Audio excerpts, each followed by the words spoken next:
Tahukah kamu apa itu lidah? Lidah adalah indera pengecap yang terdiri dari sejumlah bagian dan memiliki berbagai macam fungsi. Selain berfungsi sebagai pengecap, lidah juga memiliki beberapa fungsi utama, antara lain seperti mengunyah, berkomunikasi, dan menelan makanan. Untuk menjalankan fungsinya, lidah dibantu oleh sejumlah otot dan saraf yang langsung terhubung ke otak. Keberadaan otot-otot inilah yang membuat lidah bisa bergerak bebas ke segala arah di dalam rongga mulut. Baik, yang pertama kali akan kita bahas yaitu adalah struktur lidah. Lidah tersusun atas otot dan jaringan mikasa. Apa itu jaringan mikasa? Mikasa adalah jaringan merah muda dan terdapat pada otot. Terdapat dua bagian otot, yaitu otot posterior dan anterior. Kalau posterior itu 1/3 di lidah yang terdapat di belakang, sedangkan anterior itu bagian pada lidah yang terdapat di depan. Bagian posterior tidak dapat digerakkan. Bagian ini disebut juga akar lidah karena mampu membuat lidah menempel pada mulut. Sedangkan bagian anterior adalah bagian lidah yang dapat digerakkan. Papila dibedakan menjadi 4 jenis, yaitu papila filiformis, papila uniformis, papila variata, dan papila circumvallata. Kalau papila filiformis itu merupakan papila tipis dan seperti benang dan banyak ditemukan di lidah, tidak mengandung zat dan berkontribusi memberikan tekstur kasar di lidah. Yang kedua, papila uniformis merupakan papila yang memiliki bentuk seperti jamur. Warnanya merah lebih terang, ditemukan di bagian anterior lidah dan setengahnya banyak berada di ujung lidah. Papila ini memiliki touchbud yang letaknya di tengah atau di celah lidah. Papila variata. Papila variata merupakan papila yang menampung histologi yang berbentuk seperti daun. Ditemukan di kedua sisi lidah dan touchbudnya terletak di kedua sisi papila. Dan yang terakhir adalah papila circumvallata, adalah papila yang memiliki formasi berbentuk huruf I di lidah, tepatnya di bagian belakang lidah. Lokasi touchbudnya berada di sepanjang sisi papila. Nah, dari 14 jenis papila tadi, hanya ada satu papila yang tidak memiliki touchbud, yaitu papila filiformis. Selanjutnya, struktur touchbud atau kuncup perasa terbagi menjadi 3 bagian. Yang pertama, pori pengecap, yaitu sebagai pori masuk molekul makanan. Yang kedua, mori fili atau rambut sel gustatori, berperan mengikat molekul kimia makanan.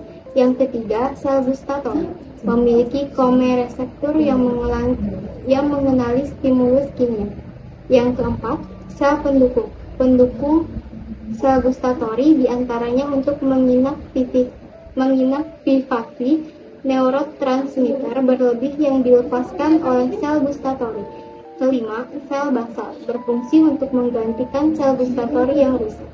Dan yang terakhir, keenam, saraf eferen, membawa impuls dari reseptor menuju saraf pusat atau otak. Mekanisme indera pengecap. Indera pengecap berhubungan erat dengan aktivitas makan. Saat kita makan, makanan di mulut akan tercampur dengan air liur yang selanjutnya akan menghasilkan bolus. Cairan ini akan memudahkan makanan untuk ditelan. Air liur memiliki peran sebagai pelarut yang bisa memfasilitasi rasa. Di lidah, yang menjadi stimulusnya berupa senyawa kimia yang terlarut di dalam air liur. Dengan demikian, jenis reseptor yang ada pada lidah adalah kemoreseptor. Kemudian, kemoreseptor terdapat di dalam struktur bernama taste bud atau kuncup pengecap.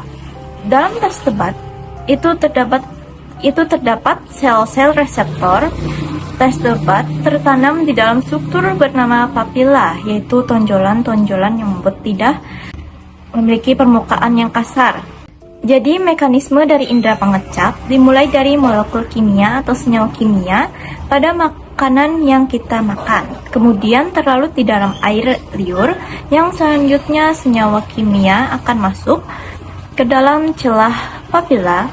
kemudian masuk ke dalam kuncup pengecap atau tas tebal melewati pori yang ada di papila. Jadi, senyawa kimia yang terlarut akan masuk ke celah papila.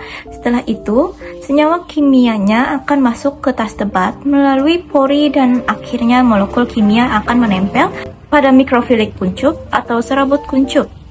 Dan akhirnya molekul kimia akan menempel pada mikrofilik kuncup pengecap. Kemudian rasa tertentu akan dideteksi oleh reseptor khusus yang menyebabkan kanal ion terbuka. Setelah itu terjadilah depolarisasi. Jika depolarisasinya melebihi ambang batas minimum, akan menyebabkan terbentuknya impuls. Kemudian impuls akan diteruskan ke otak melalui saraf krania 7 atau fasial dan saraf kranjal 9 atau glosopharyngeal. Selanjutnya dilanjutkan ke otak, tepatnya di korteks gustatory yang ada di lobus frontal, yang dimana akhirnya akan dipersepsikan sebagai rasa indera pengecap, juga dipersepsikan di sistem limbik yang melibatkan amigdala terkait emosi dan hipokampus terkait ingatan. Sistem limbik melibatkan amigdala dan juga hipokampus ini akan memungkinkan ketika kita memakan makanan akan mempengaruhi emosi dan juga ingatan kita. Jadi, persepsi sistem limbik ini akan mempengaruhi emosi di amigdala dan ingatan di hipokampus kita terhadap makanan yang kita makan. Lalu, bagaimana sih hubungan antara indera pengecap dan indera penciuman? Mari kita simak. Indera penciuman dan juga indera pengecap memiliki keterkaitan tertentu. Stimulus dan reseptornya indera pengecap dan indera penciuman itu sama, yaitu stimulusnya berupa senyawa kimia dan reseptornya berupa atau sejenis kemoreseptor. Pada hidung, reseptornya terletak pada membran silika epitel olfaktori, dan pada lidah, reseptornya terletak pada testibut atau kuncup pengecap yang tertanam pada papila. Jadi, keterkaitan indera pengecap dan indera penciuman itu adalah dalam hal menyimpulkan persepsi cita rasa terhadap makanan apa yang kita makan.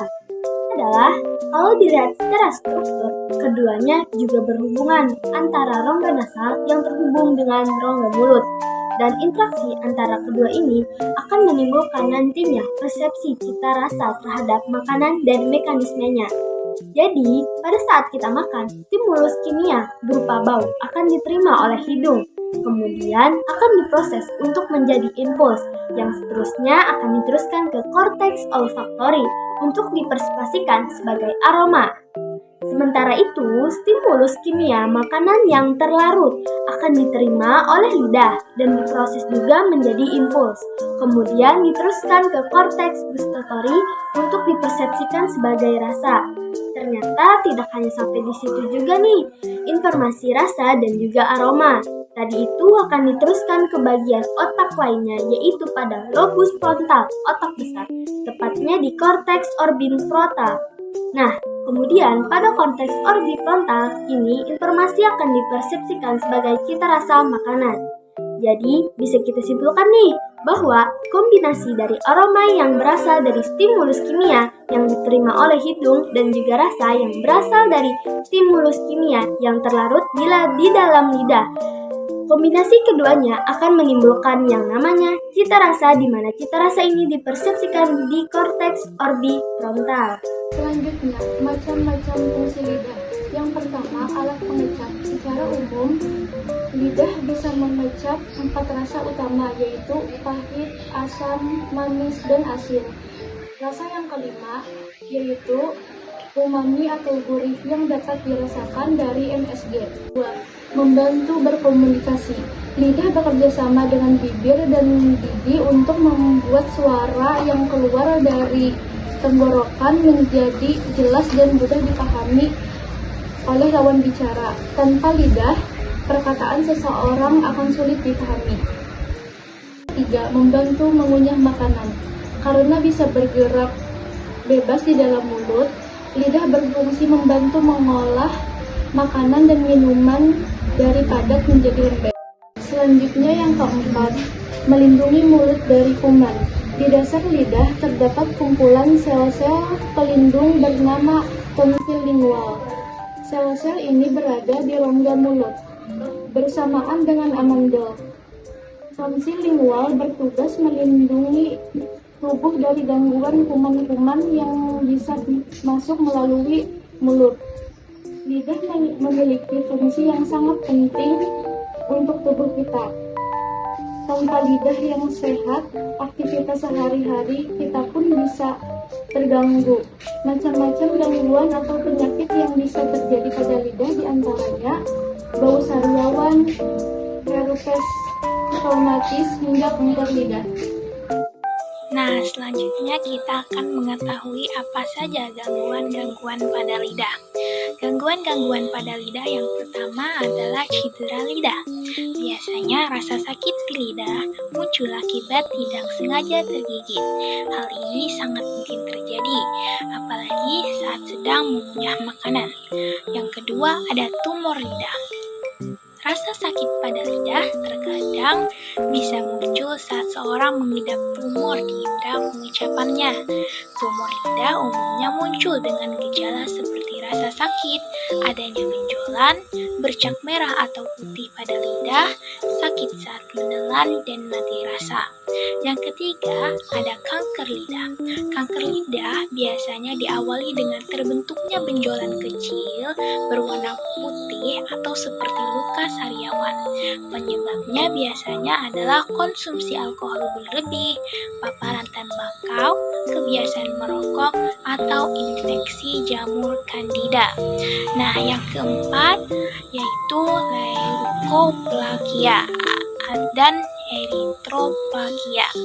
Leukoplakia adalah bercak putih atau flek yang dapat terjadi pada lidah. Eritroplakia adalah lesi yang tampak merah yang terdapat di lidah. Yang kelima ada glossitis. Glossitis adalah kondisi adanya pembengkakan pada lidah. Penyakit di lidah ini membuat papila semakin terlihat licin, halus, dan kemerahan. Nah, yang keenam ada kandidiasis lidah. Penyakit pada lidah yang satu ini disebabkan oleh infeksi jamur Candida. Bentuknya seperti sariawan, tetapi dilapisi oleh bintik putih berwarna kemerahan dan menyebabkan rasa nyeri. Nah, lalu agar kita bisa terhindar dari gangguan-gangguan dan penyakit lidah, pentingnya kita tahu bagaimana cara menjaga kesehatan lidah. Lalu, bagaimana cara menjaga kesehatan lidah? Untuk menjaga lidah kita tetap sehat, jaga kebersihan mulut kita dengan baik. Saat kita menyikat dan membersihkan gigi, jangan lupa untuk membersihkan lidah kita juga. Kita juga harus mengunjungi dokter gigi untuk pembersihan dan pemeriksaan rutin. Berhenti merokok, banyak minum air putih, dan mengonsumsi makanan seimbang juga dapat membantu menjaga kesehatan lidah.